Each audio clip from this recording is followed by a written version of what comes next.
Bonjour à toutes et à tous, bienvenue dans votre journal de l'économie sur Pi-Business Info, votre rendez-vous quotidien avec l'essentiel de l'actualité économique du Sénégal, de l'Afrique et du monde. Au sommaire de ce jeudi 23 octobre 2025, le président Bassirou Diomaye Faye trace les grandes orientations économiques du pays lors du Conseil des ministres. Le budget 2026 met le cap sur la relance de l'investissement productif et la création d'emplois. Le gouvernement adopte de nouvelles mesures pour lutter contre le blanchiment de capitaux. Focus sur le programme national des agropoles, moteur de l'industrialisation et de la souveraineté alimentaire. Enfin, l'État renforce son soutien aux entrepreneurs vivant avec un handicap et vient en aide aux familles victimes des inondations à Podor.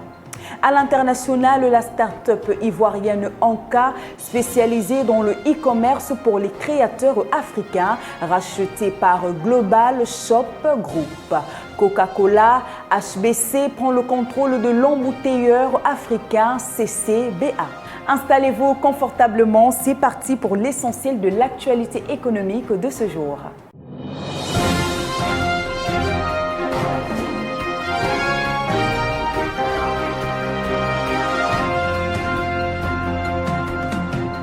Démarrons cette édition du journal de l'économie par cette grosse actualité liée au Conseil des ministres du 22 octobre, cap sur le redressement économique.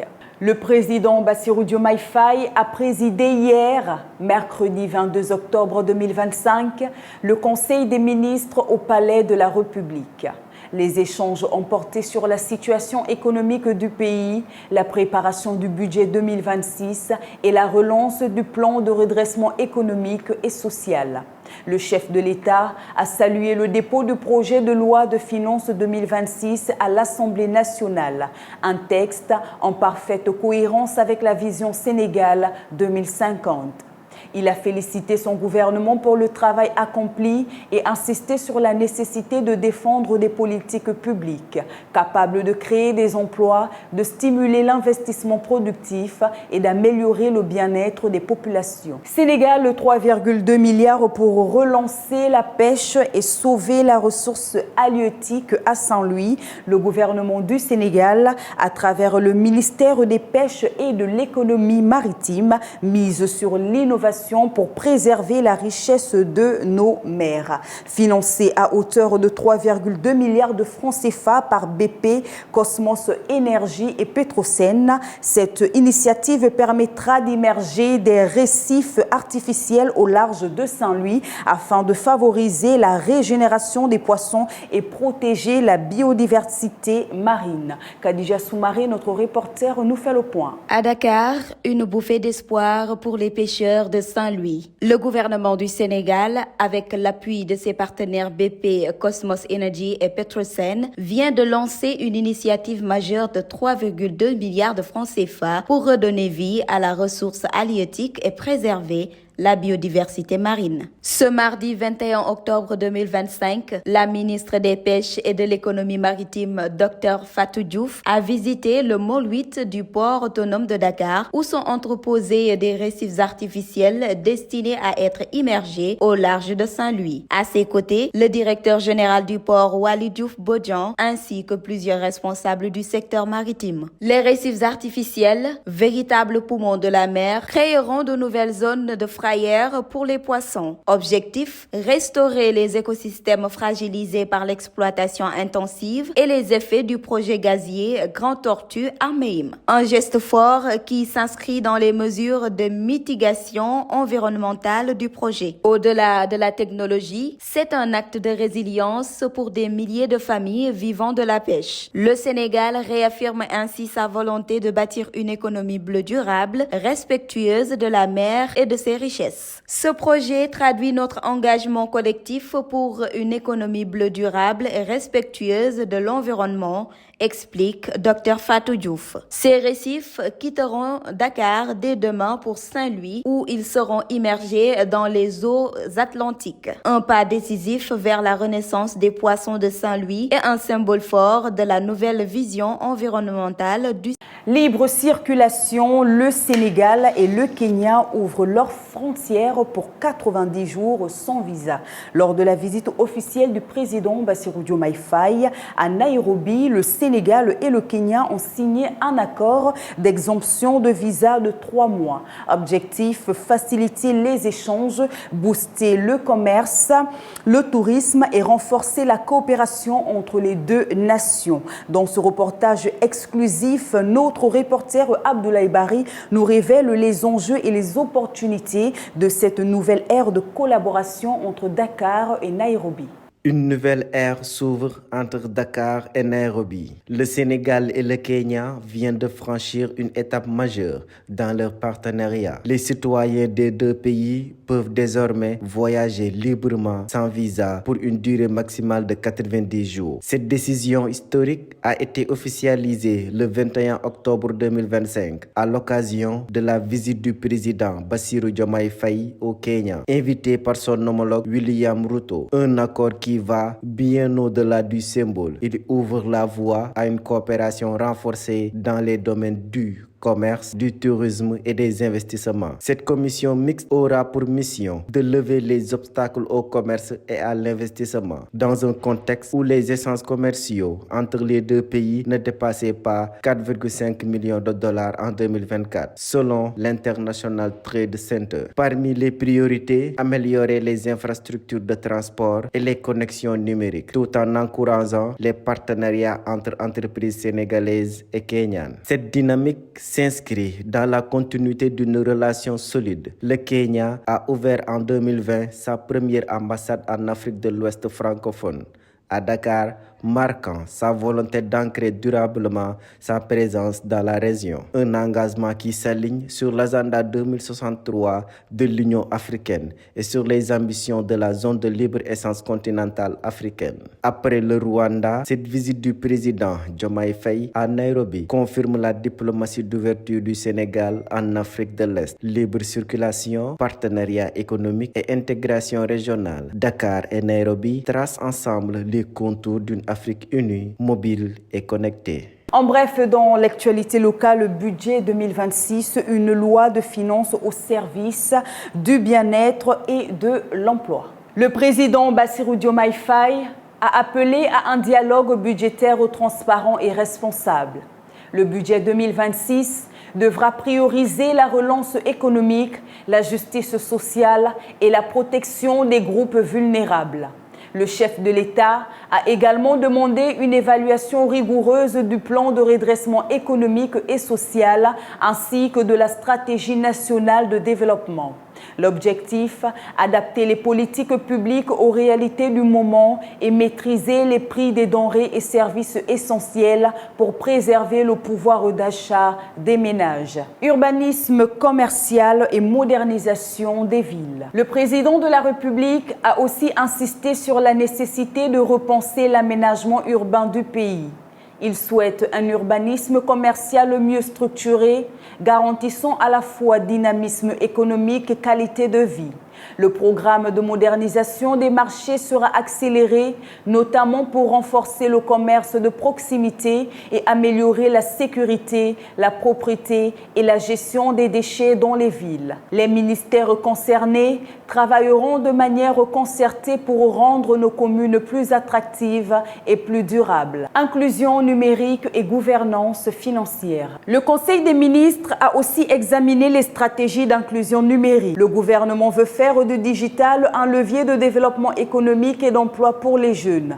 Dans le même temps, 2 décrets majeurs ont été adoptés pour renforcer la gouvernance financière et la lutte contre le blanchiment de capitaux.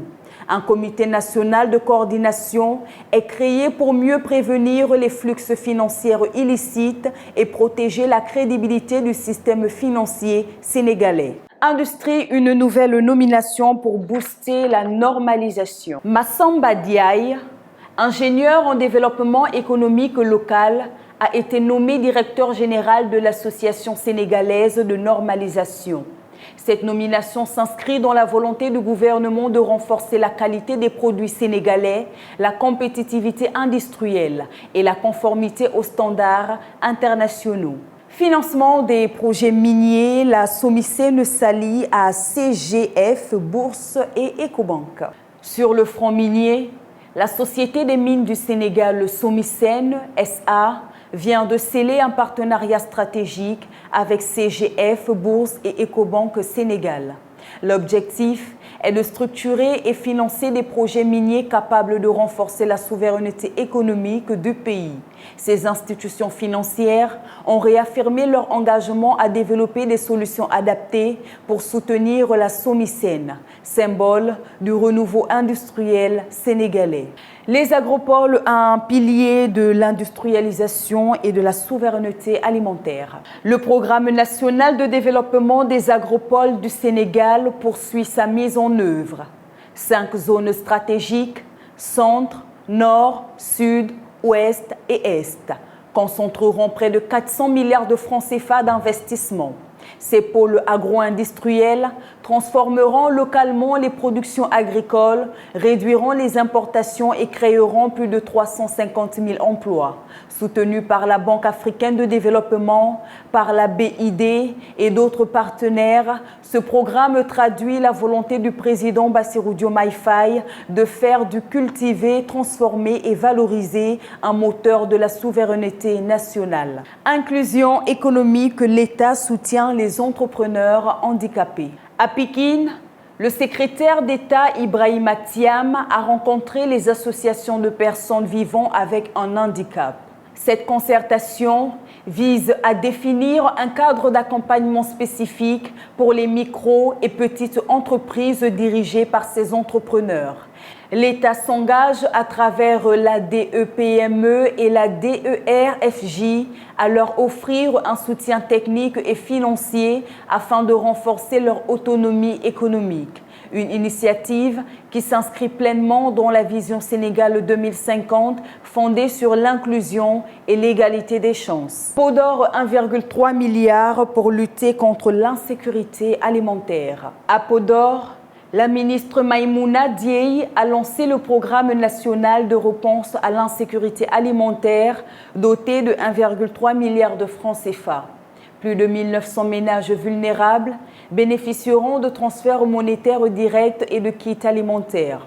Le dispositif, appuyé par la Banque mondiale, vise à soutenir les familles touchées par les inondations et à renforcer leur résilience face aux crises climatiques. La ministre a salué la solidarité nationale et promis que chaque franc mobilisé ira directement aux bénéficiaires grâce aux technologies de transfert mobile. Coopération sénégalo-malienne, le marché du poisson de Kaolack fait école. Enfin, une mission malienne séjourne actuellement au Sénégal pour s'inspirer de la gestion du marché central aux poissons de Kaolack. Les responsables maliens ont salué l'efficacité du modèle sénégalais, considéré comme une référence régionale. Cette coopération sud-sud devrait permettre au Mali d'améliorer la distribution de ses produits halieutiques et de renforcer ses échanges commerciaux avec le Sénégal. À l'international, Ouganda, la Banque mondiale débloque 2 milliards de dollars pour le développement. Suspendu en 2023 après la polémique sur la loi anti-LGBT, les financements de la Banque mondiale reprennent en Ouganda. L'institution va accorder 2 milliards de dollars sur 3 ans, portant son portefeuille au total à près de 6,9 milliards. Ces fonds soutiendront les secteurs des infrastructures, de l'énergie, de l'agriculture, de la formation et de la protection sociale.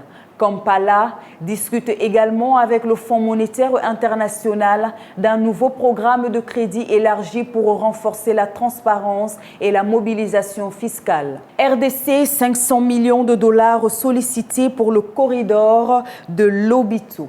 La République démocratique du Congo a demandé à la Banque mondiale un financement de 500 millions de dollars pour le projet du corridor de Lobito, reliant l'Angola, la RDC et la Zambie.